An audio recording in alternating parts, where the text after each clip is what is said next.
When it comes to alternative and complementary therapies, aromatherapy is at first glance probably the most easily accessible of them all.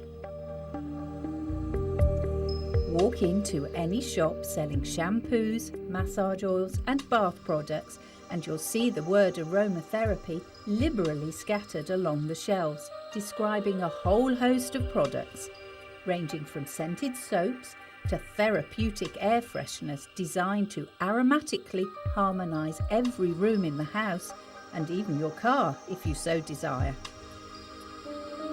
However, it takes a great deal more effort than a trip to your local chemist or health food shop to understand this fascinating and highly beneficial form of therapy based upon the oldest known methods for treating illness known to man.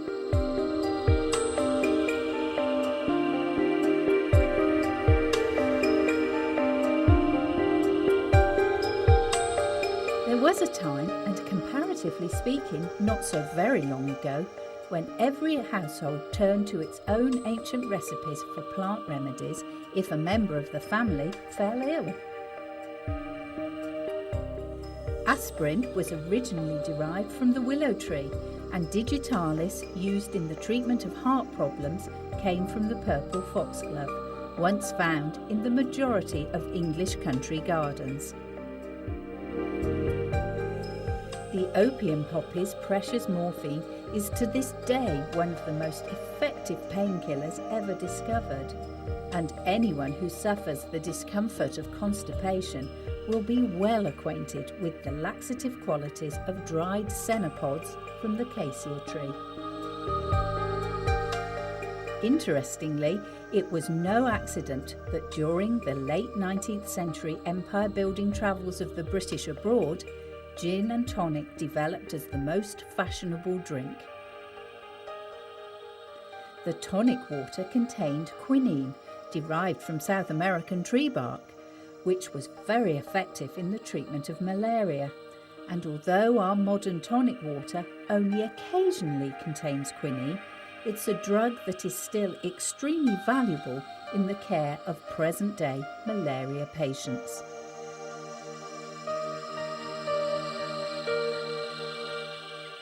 Now, although from ancient cavemen onwards, plants were readily consumed for their medical properties, aromatherapy is far more concerned with the external use of very specific plant extracts, better known as essential oils.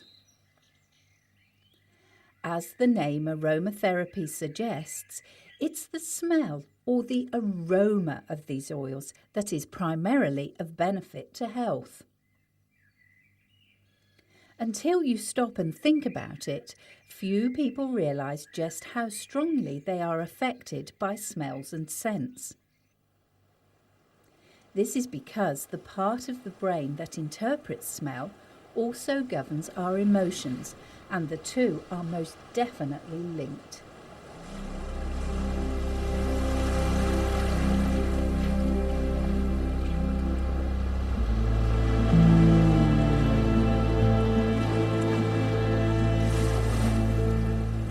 The smell of the sea invariably brings back happy memories of childhood holidays, and as a result, a mere breath of sea air can often instill a sense of calm and well-being.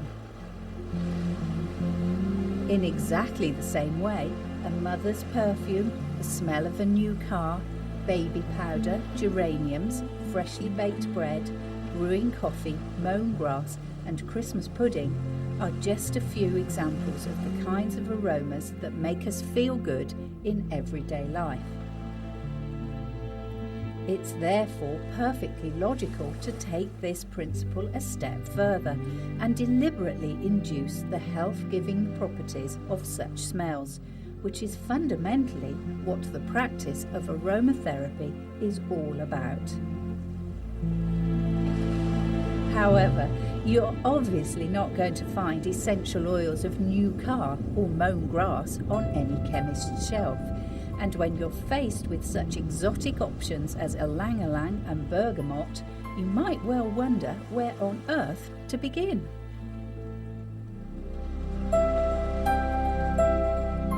Despite the fact that this program will give you lots of ideas for incorporating aromatherapy into your day-to-day life, nothing is quite as effective as a consultation with a fully qualified aromatherapist to set you off on the right track.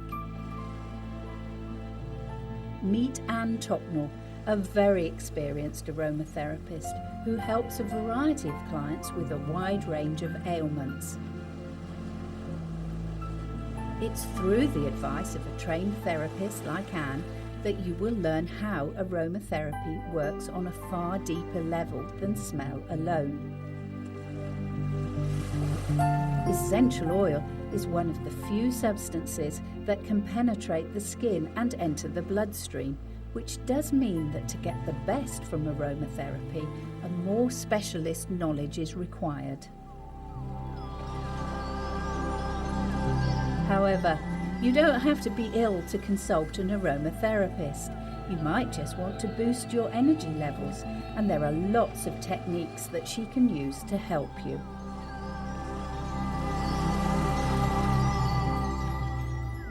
In the first instance, any qualified aromatherapist will ask sufficient questions to build up a picture of your health and lifestyle.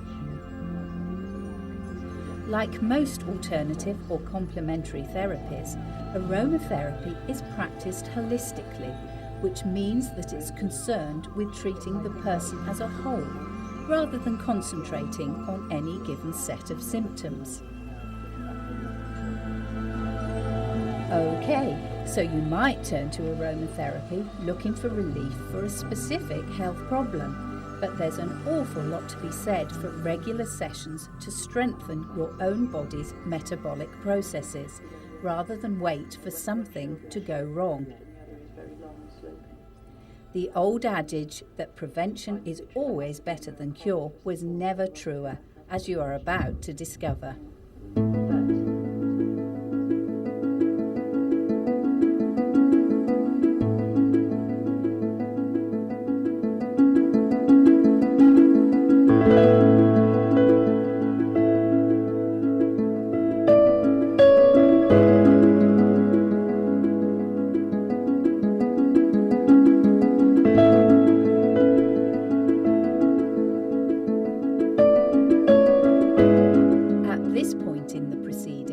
It's really helpful to concisely define aromatherapy as the use of essential oils from organic plants to heal and maintain health and vitality.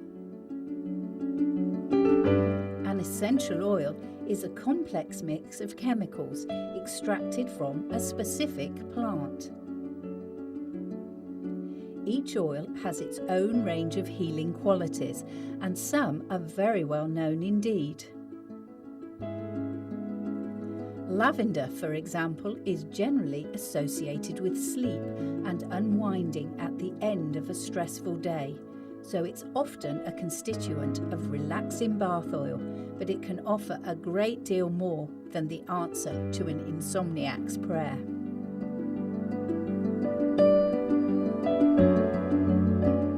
Perhaps be surprised at just how much even the smallest quantity of pure lavender essential oil can cost, but you need to remember that it takes in excess of 420 pounds of lavender flowers to make about 10 pints of essential oil. Some oils are even more expensive again because, for instance, the same quantity of rose flowers will only yield about 1.5 pints of essential rose oil. In fact, if you think of it in terms of 30 beautiful roses in full bloom, and we all know how much they can cost to produce every single drop of essential oil, you soon realise why the price is so high. Remember this when you start to buy essential oils, and as a general rule of thumb, if it's too cheap, then the quality is likely to reflect this. If you want the best results, get the finest essential oils possible, but you will have to pay for the privilege. Make sure that you keep your essential oils in dark-coloured, airtight bottles, because just like pure perfume, the oils are very concentrated and will evaporate very rapidly if left open to the tiniest amount of air. Also, sunlight will cause deterioration, so great care needs to be taken with storage.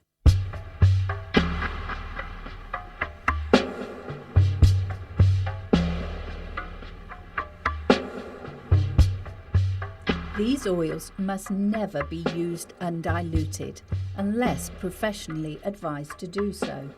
They are extremely strong and would cause stinging and, in some cases, quite severe allergic reaction if applied directly to the skin.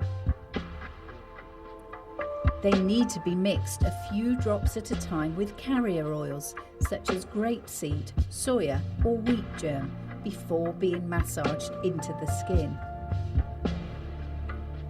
Massage has actually proved to be the most effective way of using essential oils in aromatherapy. Typically, you would use up to 3 drops of essential oil to a teaspoon of carrier oil, and even less if you were dealing with very sensitive or facial skin.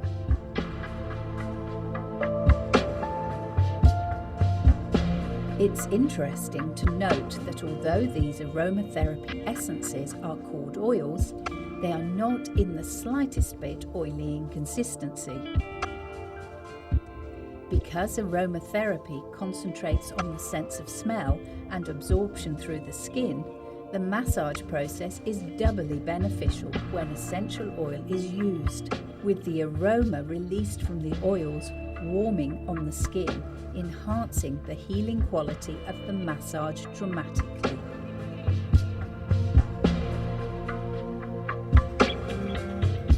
There are lots of other ways to use aromatherapy, with one of the most popular being an aromatherapy burner.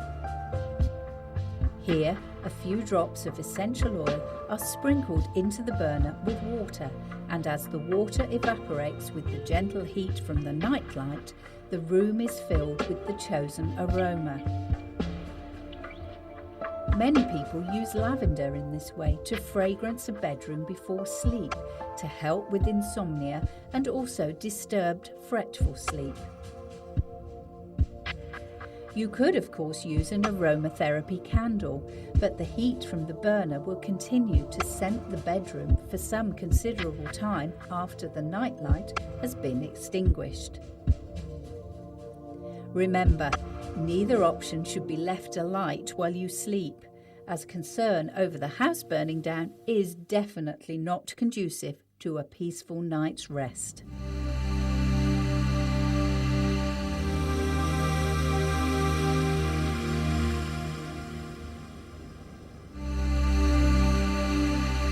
Bathing in aromatherapy oils is very easy to manage, and you do have the option of using a single essential oil or a blend.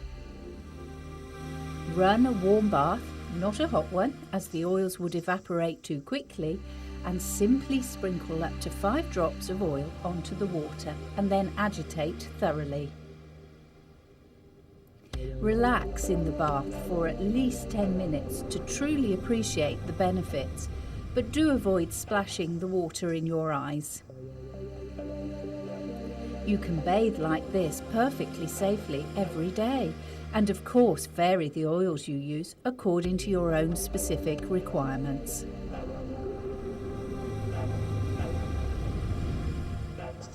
The practice of inhalation over a bowl of boiled water was for centuries the best known treatment for stuffed up noses, colds and flu, and there are still people to this day who know nothing about aromatherapy but absolutely swear by this low-tech cure-all. Camphor, a crystalline substance that was once used for mothballs, was commonly vaporized in this way, but is definitely not advised by aromatherapists, as the fumes can be quite toxic despite clearing the airways. However, the inhalation method is very useful indeed with less strident essential oils. Eucalyptus would be a much better option for such cold-like symptoms. Use about 10 drops of your chosen oil or blend to 2 pints of boiled water. Place a towel over your head, close your eyes and inhale the vapours for as long as comfortable. This is also very good for the skin, and you can always use a facial steamer with up to 5 drops of essential oil to really get the best of both worlds. Other simple methods include putting a few drops of essential oil onto a handkerchief so you can carry it anywhere with you.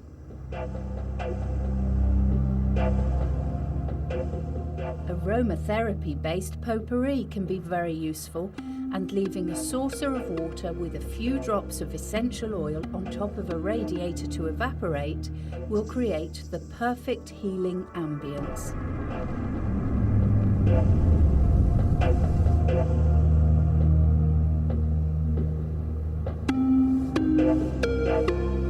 Also, it's now possible to buy excellent face creams, body lotions and makeup infused with essential oils, which can be very beneficial.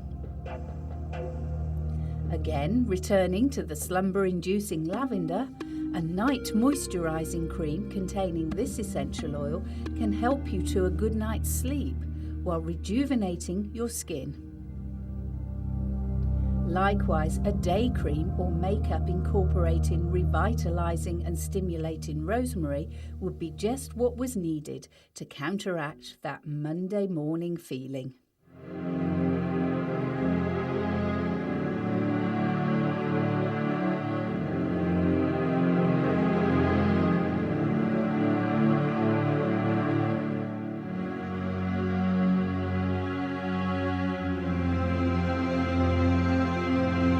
At this point, you may be wondering exactly how all the ancient remedies and old wives' tales developed into the very precise skills used by aromatherapists today, and a brief foray into 20th century French history will provide the answer.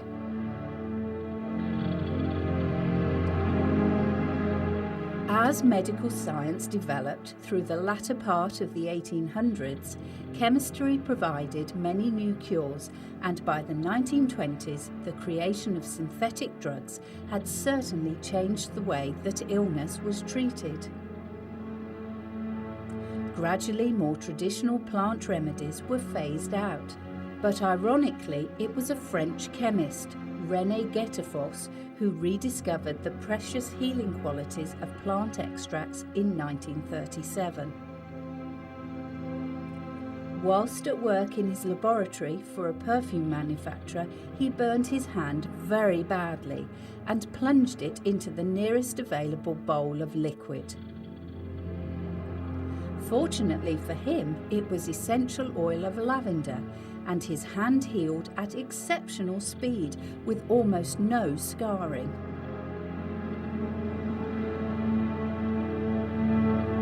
With a fine scientific mind, Guettefoss experimented with other essential oils and first used the name aromatherapy for his findings. The outbreak of the Second World War shortly after this provided further validation of the healing properties of essential oils, when a field surgeon, Dr. Valnet, another astute Frenchman, had no choice but to turn to the more traditional remedies of his ancestors. Medicine was in very short supply, and with many injured men to treat, Valnet had great success with his aromatherapy improvisations. After the war, further research backed his findings, and in France to this day, most doctors will offer aromatherapy as routine medical treatment.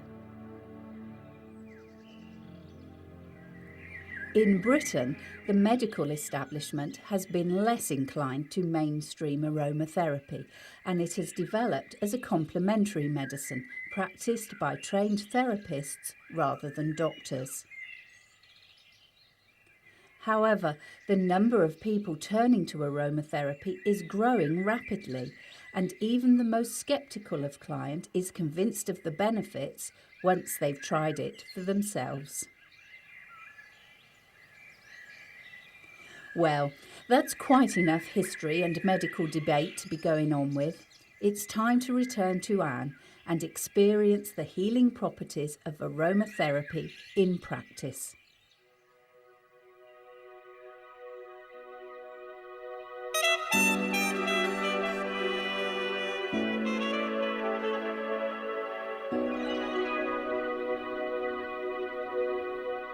Having discussed her client's needs today, Anne has prepared an appropriate blend of oils and is ready to begin. Now, Anne does have a proper massage couch, but don't worry, an ordinary bed at home on which your recipient can lie flat will do just as well.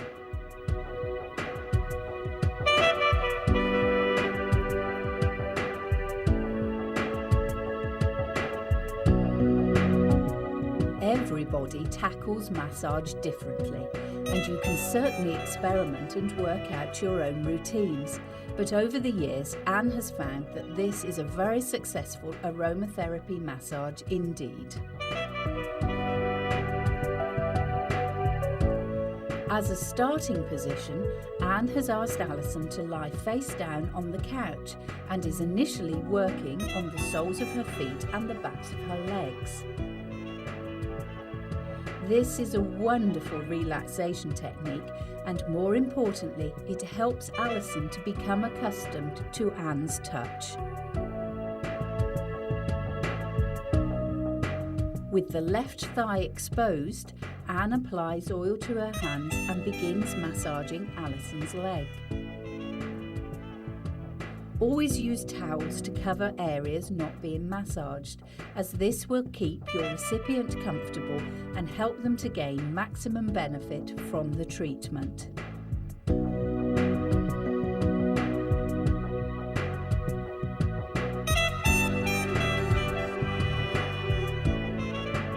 Pace yourself as you go.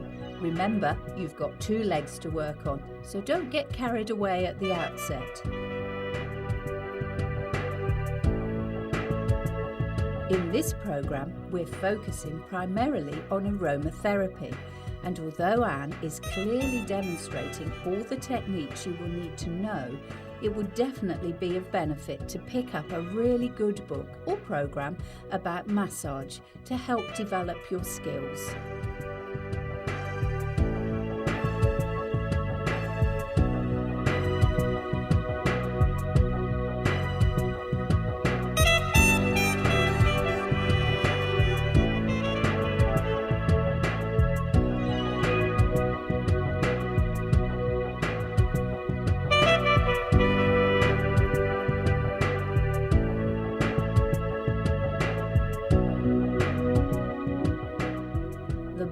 Is very important for any type of massage, as the shoulders and the base of the neck are areas where tension really does accumulate. As Anne works on Alison's back, the warmed aromatherapy oils will release their maximum fragrance, and the atmosphere in the consulting room will develop a strong healing and nurturing character. Don't worry if your recipient drifts off into a peaceful sleep. It happens quite often with aromatherapy massage.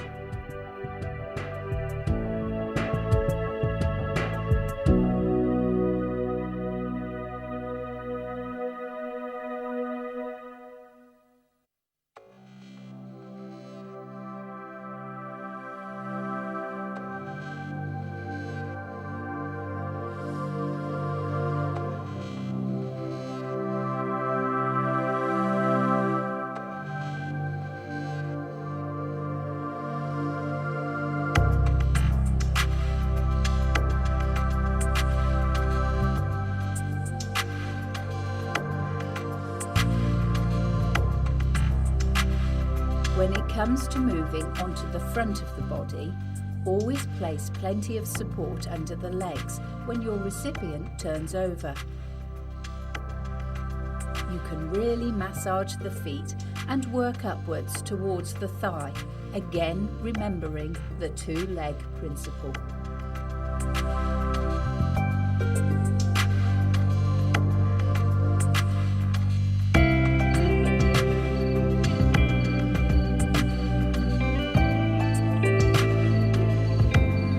The next part of Anne's massage, concentrating on the hands and the arms, is lovely, and if you're pressed for time, can be a great place to start a shortened massage.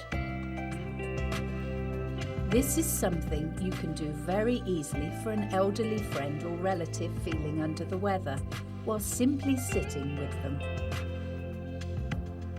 Using aromatherapy massage on the hands is delightful, and just a 10-minute session will be of immense benefit in a hectic, stressed out day.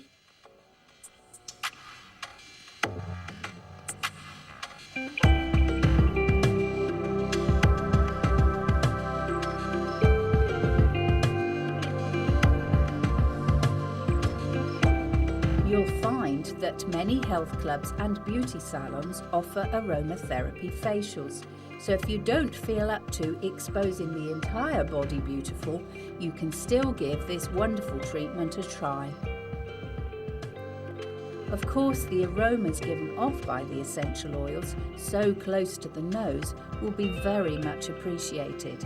And as your recipient breathes more deeply, the relaxation process is accelerated. Take a careful look at the way Anne is working, because if you find yourself suffering from a stress-induced headache, you can try these massage techniques on your own face. The results can be surprisingly effective, and if you manage to catch your headache as it's just beginning, you can save yourself a great deal of discomfort.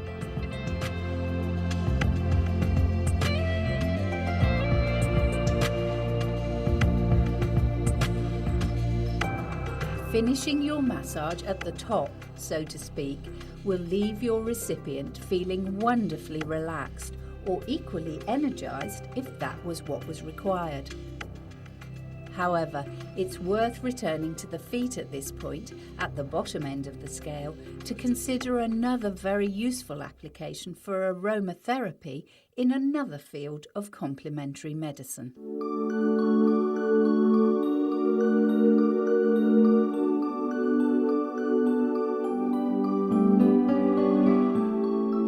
Reflexologists who access the corresponding organs of the body through zones on the feet will often use aromatherapy oils to complement their treatments.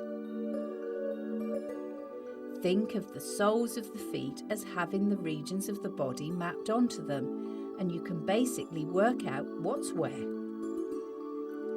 For example, the head, more particularly the brain, is represented by the big toe and to a lesser extent the smaller toes. Specific areas below the balls of the feet correspond with the heart, liver and kidneys, and the zone for the sciatic nerve can be located at the base of the heel. The hands work in exactly the same way, although it's more difficult to pinpoint reflex areas. However, you don't have to concern yourself with this if you choose not to. A lovely massage that simply strokes and soothes the hands or feet of recipients of all ages with health-enhancing essential oils is hard to beat. What's more, even a brief 10-minute session will set you up for the busiest and most stressful of days. It's worth mentioning at this point that you may like to try other alternative therapies in conjunction with aromatherapy, and this is absolutely fine.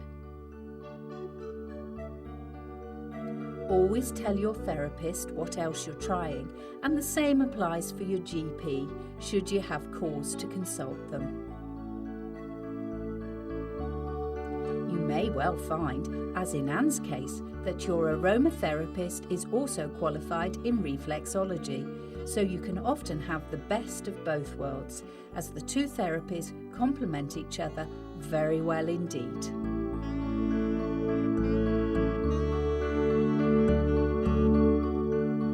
While Anne continues with her client's treatment, we have an ideal opportunity to consider in greater detail the properties of the essential oils used in aromatherapy. There are many essential oils available, and we can't possibly consider all of them in such a short space of time. So a range of the best known and easiest to use when getting started have been selected. Nevertheless, this range will cover treatment for most common ailments, and of course, you can mix and match as required. It's hard to believe that natural plant extracts can at times be harmful to us, and there are just a few essential oils that should only be used by a qualified aromatherapist. Basil, clove, hyssop, sage, thyme and cinnamon all fall into this category, despite them being fairly innocuous in plant form. Also, if you're pregnant, it's advisable to seek the advice of a qualified aromatherapist, as there are certain essential oils that can be dangerous at this special time.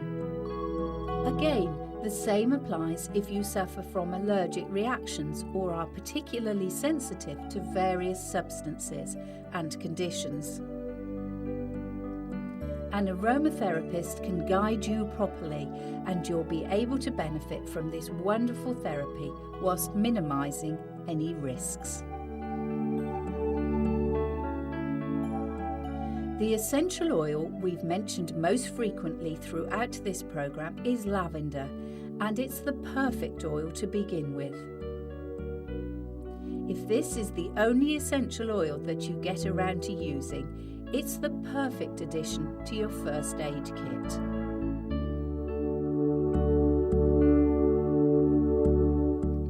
Lavender is the least toxic of essential oils, and although it's well known for its sleep-inducing properties, it's perhaps most associated with the treatment of burns. It's a classic antiseptic, soothing and calming. There's evidence that lavender is helpful in the treatment of headaches, painful joints, wounds, insect bites and depression. The fragrance itself is fresh and very familiar, and a stalwart of the perfume and cosmetics industry all over the world. Having mentioned the dangers of sage essential oil, don't be mistaken into thinking that the same rule applies to clary sage, a most useful essential oil that is fine for home use. However, avoid using with babies, children or pregnant women. With a warming, nutty scent, clary sage is a wonderful muscle relaxant and perfect for easing premenstrual tension. It can also be helpful for sleeplessness and a whole range of psychological conditions such as claustrophobia, hyperactivity and compulsive obsessive behaviour. It's definitely uplifting, and if you recognise the smell but can't pinpoint where from, it's a major ingredient of eau de cologne.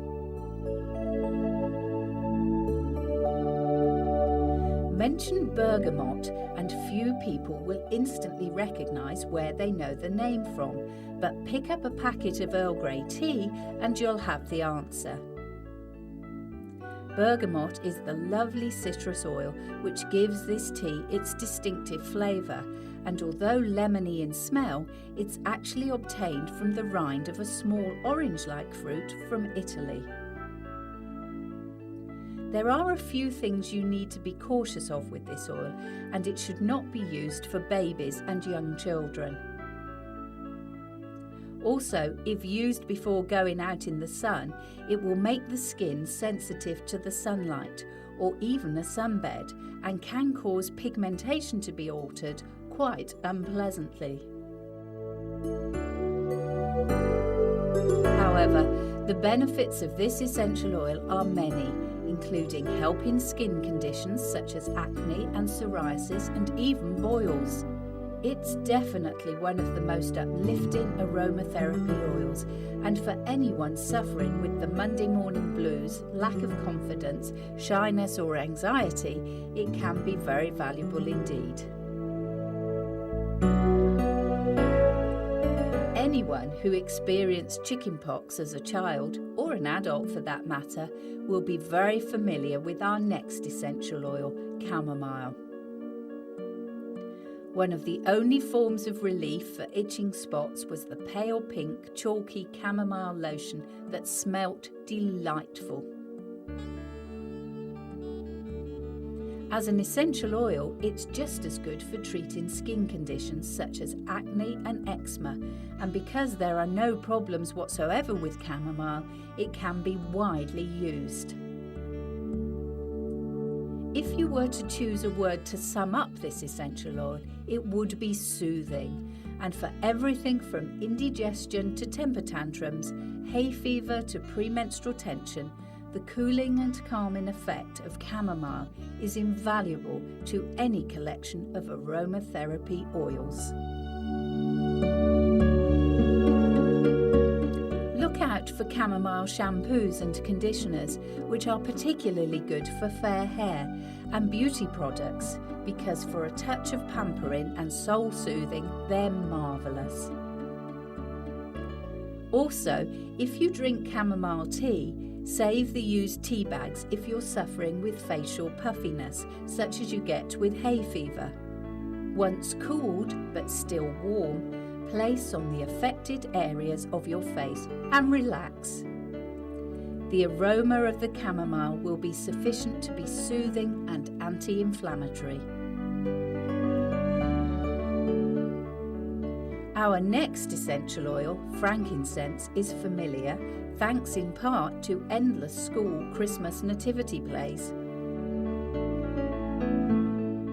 This gift from one of the three wise men to the baby Jesus has caused children much puzzling over the years, and for adults too, it's a mysterious and exotic sounding treasure.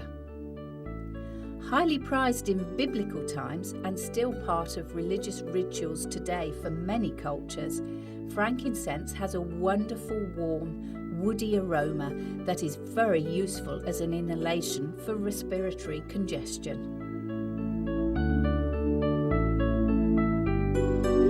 If the condition you are treating is more psychological, for example, excessive grieving over a bereavement, panic attacks, or just general nervousness, frankincense is precious indeed.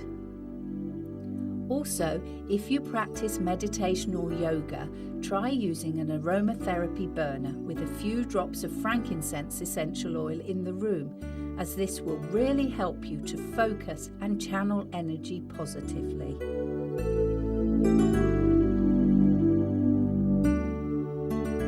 For anybody who has an interest in gardening, the geranium is a very familiar plant, and you only have to brush past or touch the leaves of any potted specimen to release the most delightfully earthy, sweet smell.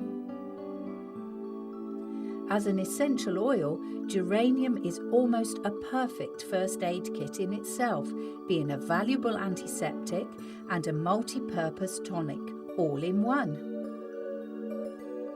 Skin conditions respond well, and bruising as well as fungal infections can all benefit from treatment with geranium oil.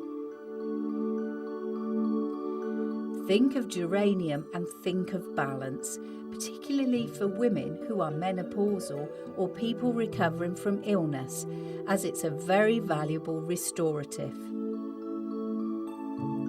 Just one good tip here if you're travelling to exotic climes. A few drops of neat geranium oil on a tissue or a piece of cotton wool by your bedside while sleeping makes a really excellent insect repellent. But if you do get bitten, try it, again neat, on the bite several times a day to relieve the itching.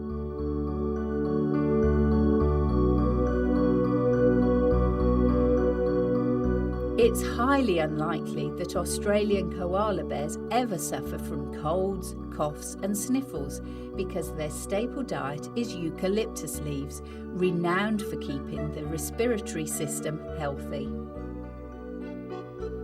Now, as humans, we are not designed for eating eucalyptus leaves, so an essential oil for inhalation is by far the more commonly preferred option. Colds, bronchitis, flu, catarrh and sinusitis all can be eased with eucalyptus, and of course it's a major constituent of the decongestant vapour rubs that are available from all good chemists. It's recommended that you should avoid eucalyptus oil if you're taking any homeopathic treatments, so it's best to check with your homeopath if you're in any doubt.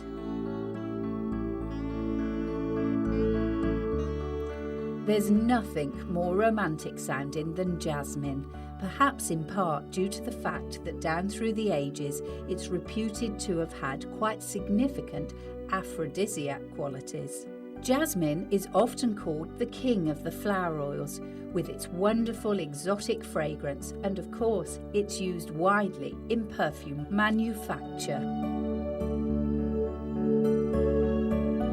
The aroma is uplifting in any form, and there are indications that as an essential oil it can be very helpful in childbirth, even speeding up labour. But do consult a trained aromatherapist to help you blend an appropriate oil. In the same area, jasmine can be very helpful for women suffering from postnatal depression, as well as being a good all-round antidepressant.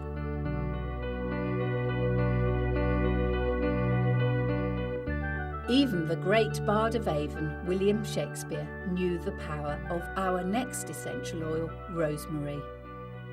In his play Hamlet, Ophelia, the cast-aside love interest of the young Prince of Denmark, says, "There's rosemary, that's for remembrance. Pray you, love, remember." It might have been way back in the 16th century, but Shakespeare was spot on, because in aromatherapy today, rosemary essential oil is still considered to be one of the best methods for stimulating the memory. There are many other uses for rosemary, ranging from constipation right through to hangover cures. It can be warming and comforting for shivering and muscle aches, and particularly good for stimulating the circulation.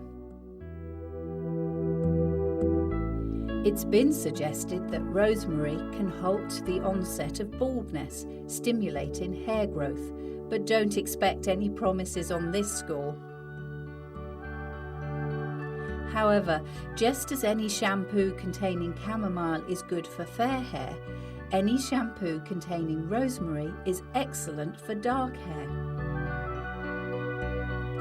The advice of this program is that you should consult a qualified aromatherapist if you want to use essential oils whilst pregnant, and this can't be stressed enough in the case of rosemary, as used unadvisedly it can cause problems. Distilling juniper berries can take you in two different directions. On the one hand, you can end up with the distinctly flavoured spirit gin, or on the other, you could end up with juniper essential oil. Although gin does have a wonderful perfume-like aroma, please don't get the two mixed up, as essential oil is most definitely not for drinking.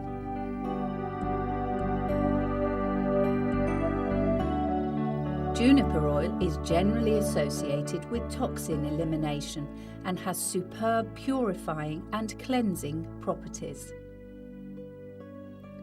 For rheumatism or aching joints, juniper can bring great relief, and taking a warm bath with about 5 drops of juniper oil added can ease painful urination or cystitis.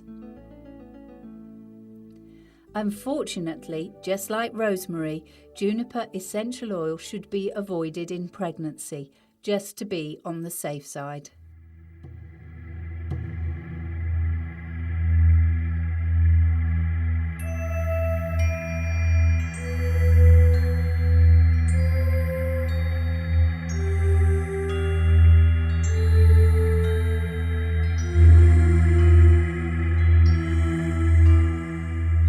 Now, should you decide to try Indian head massage, your therapist may well use patchouli oil in a scalp treatment, and the smell is very distinctive.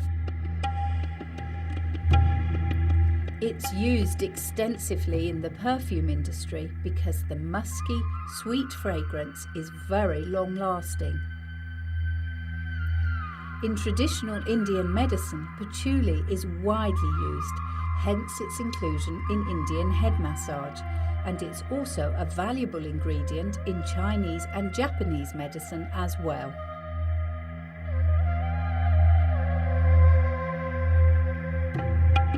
In aromatherapy, patchouli essential oil is useful in the treatment of dried, cracked skin and even burns and sores. Acne can also be eased by patchouli, likewise dandruff and greasy hair. So all in all, it's the answer to a hormonally exploding teenager's prayer. There's nothing quite as refreshing as the smell of lemons, so pick out any household cleaner and the chances are that it will be fragranced with lemon. As an essential oil, lemon is very uplifting and marvellous if you're feeling sluggish and lacking in motivation. What's more, you can use the lemon juice itself in beauty treatments, and any recipe book of old-fashioned cure-alls certainly relied heavily upon this acidic, fragrant substance. Warts, corns and verrucas can be abated with lemon, and there are great claims for its power in the treatment of cellulite. However, if you're buying lemon essential oil, make sure it's fresh because it doesn't keep well. It should be clear. If it's gone cloudy, it's no good and should not be used under any circumstances. Now, as the children's nursery rhyme would verify, if you've got lemons, you must have oranges to go with them. And our next essential oil, neroli, or orange blossom as it's sometimes known, fits the bill perfectly. Yet unlike lemon essential oil derived from the lemon fruit, neroli is actually extracted from the fragrant flower of the Seville orange tree. As a perfume, neroli has undergone a change of reputation through the ages, as in times long past in its native Spain, prostitutes wore neroli so that their prospective clients knew who to approach. But today, it's associated with much purer intentions, as orange blossom has become the classic bridal fragrance. From a physical point of view, neroli is very good for the skin, particularly if you suffer from broken veins. However, it's the use of this oil in treating psychological conditions for which it's best known in aromatherapy. Neroli is the stress reliever of any essential oil collection and is number one for helping people suffering from shock. The calming aroma is always soothing and can help sedate the emotionally overwrought. It's also invaluable when controlling anxiety. exam nerves, driving tests, house moves, etc., and all can be faced with greater confidence with just a few drops of neroli sprinkled onto a handkerchief. If jasmine is the king of perfume oils, then rose is undoubtedly the queen, particularly in the fragrance-based industries. Rose oil is very expensive, but only a little is ever needed to release a sweet and luxurious aroma. For a woman suffering with PMT or menopause, it's very soothing, and young people with eating disorders can be helped with aromatherapy massage using rose oil. Allergy sufferers respond well too, particularly with hay fever, and it's also emotionally calming and soothing in instances of grief, sadness and regret.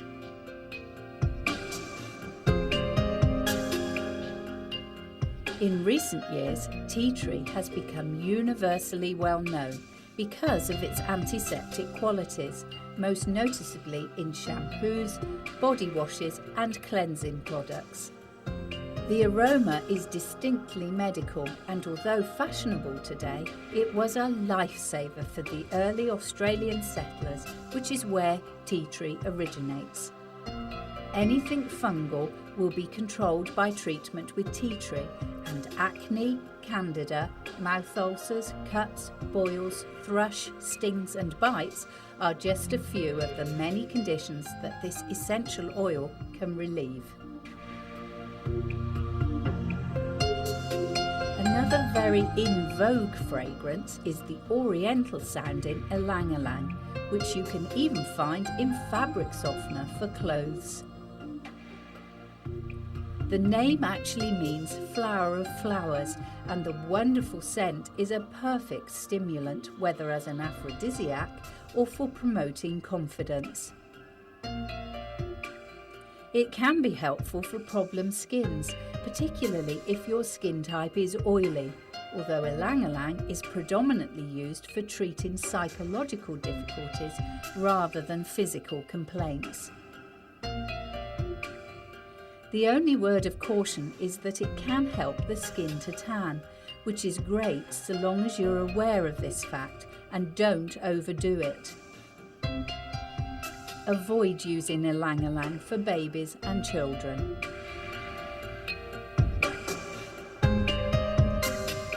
The last oil which has been included on this very basic list is marjoram, which certainly sounds very culinary. It's actually similar, if rather milder, than oregano, and as an essential oil it has warming and comforting properties. For muscle aches, period pains, insomnia, headaches and migraines, marjoram is very effective. As a muscle relaxant in a warm bath, athletes and sports players regularly use marjoram, and as a massage oil it's very soothing indeed. This is an essential oil that really does work well for older people, but always take care when using on younger adults, measuring drops out very carefully, because in some cases it can cause a reaction quite opposite to the desired effect. Marjoram is best avoided for babies, children and pregnant women.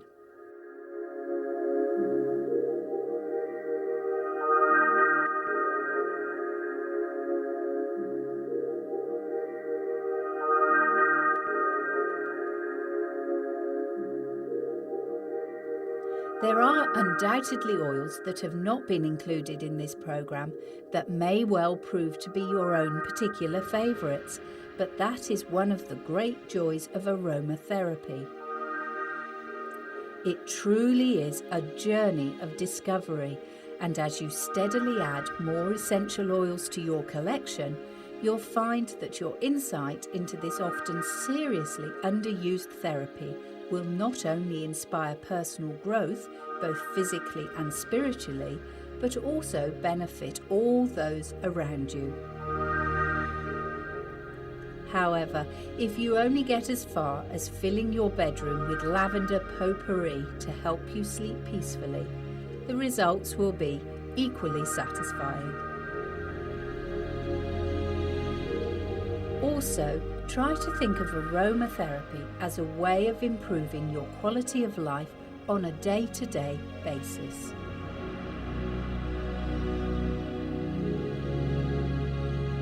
All of the methods for using aromatherapy that we've discussed throughout this program will not only promote relaxation, but will also improve the atmosphere in your living space dramatically. Lighting a candle, putting out an attractive bowl of potpourri, or even simply filling a vase with sweet-smelling flowers can bring life to the most oppressive of rooms. There's another added bonus to this, as visitors to your house will also benefit from the wonderful atmosphere you've created. A sense of calm and well-being is certainly contagious, and if others appreciate this too, you'll enjoy the companionship of friends who want to share their leisure time with you. It's impossible to define precisely why one house is more comfortable to be in than another, but if you look a little more closely into rooms where you feel comfortable and instantly at home, chances are that the forces of aromatherapy are at work.